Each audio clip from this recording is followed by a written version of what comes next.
Hello everybody and welcome back to the second shelf and to another Books Weekly, my weekly video in which I discuss the books that I've either finished or read or started in the previous week. And last week was all about life repeated, life lived again.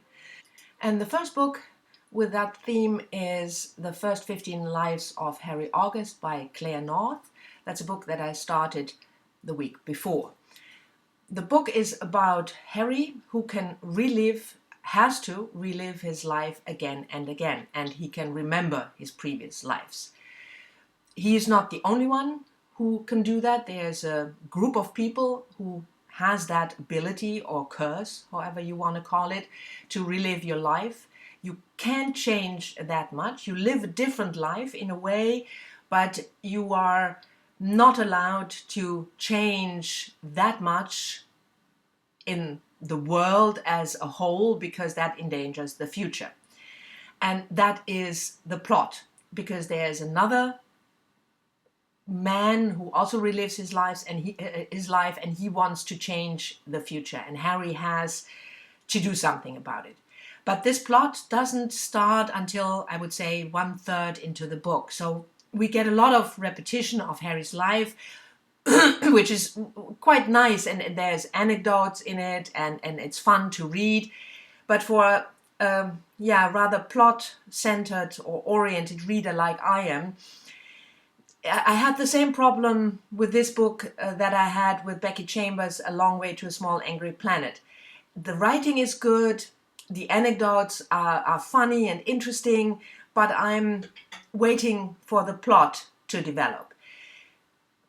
And in The First 15 Lives of Harry August, the same thing occurs. A lot of it is anecdotes, various anecdotes of his different lives, and I can understand that, because otherwise it gets repetitive and boring if you have to recount 15 lives and you always tell the same story. You can't do that. But I thought the book, for me at least, was too heavy on the anecdotes and too weak on the overall plot.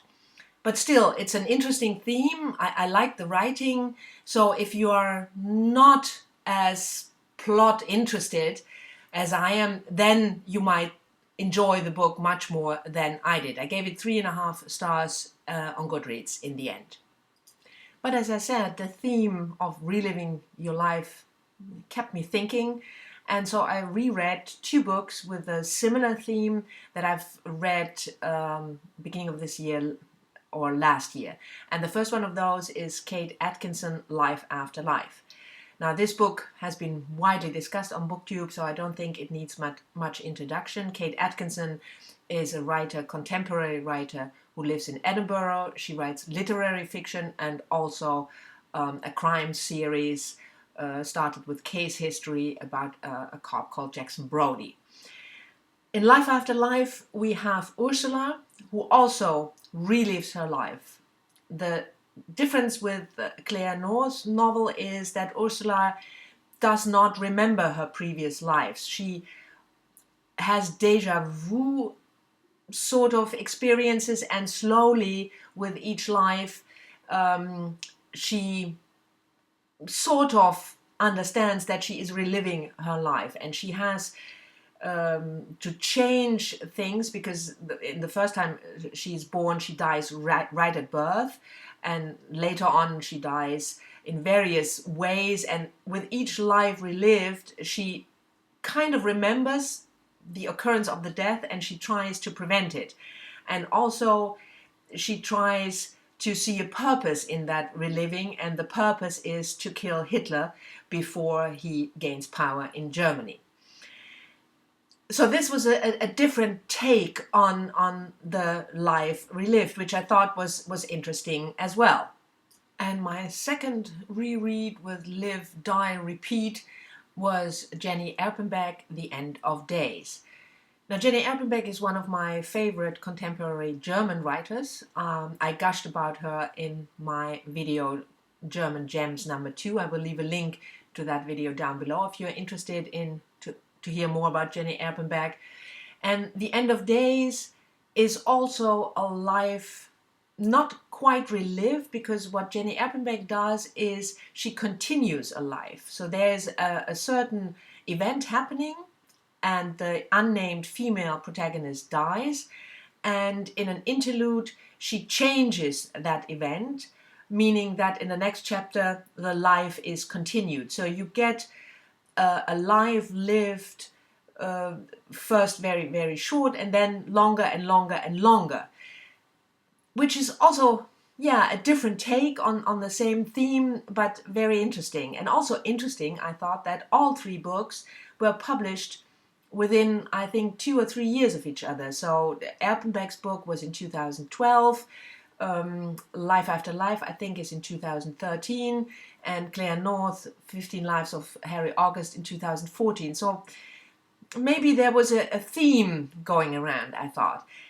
And because I think it's an interesting theme to explore in fiction, I would like to read more. So if you have suggestions of novels where the main protagonist relives his or her life, please let me know down in the comments. The next book was something completely different. The next book I read was Anita Brookner, Hotel du Lac. I read this for a Goodreads book club run by Max over at Well Done Books, and that's the Man Bookering book club. We read the Man Booker long-listed books, we read the Man International long-listed books, and in between we read the backlist. So we read previous winners. And Hotel du Lac won the Man Booker in 1984. Anita Brookner was an English writer. She died in March of this year. She was born in 1928. Very prolific writer. She wrote about 25 novels. And Hotel du Lac was her fourth, and as I said, won the Man Booker in 1984. The book is about Edith, a middle-aged woman, writer of romance fiction under a pseudonym, who is exiled by her friends to the hotel at the Geneva Sea, the Hotel du Lac, because of a social transgression, as it is put in the book. We only learn later on what that social transgression was, and the book is giving the account of the days Edith spends at the Hotel du Lac, the people she meets, and that's a variety of quite funny and weird characters, and also a man she meets there, Mr. Neville, and the relationship between the two, and Edith has to make a decision at the end about her life. I was going into that book with maybe too high expectations, because it's a Man Booker winner and it's an Anita Brookner novel, and I didn't like it. I thought the language was pompous and pretentious. I couldn't relate to any of the characters, also not the main character, Edith.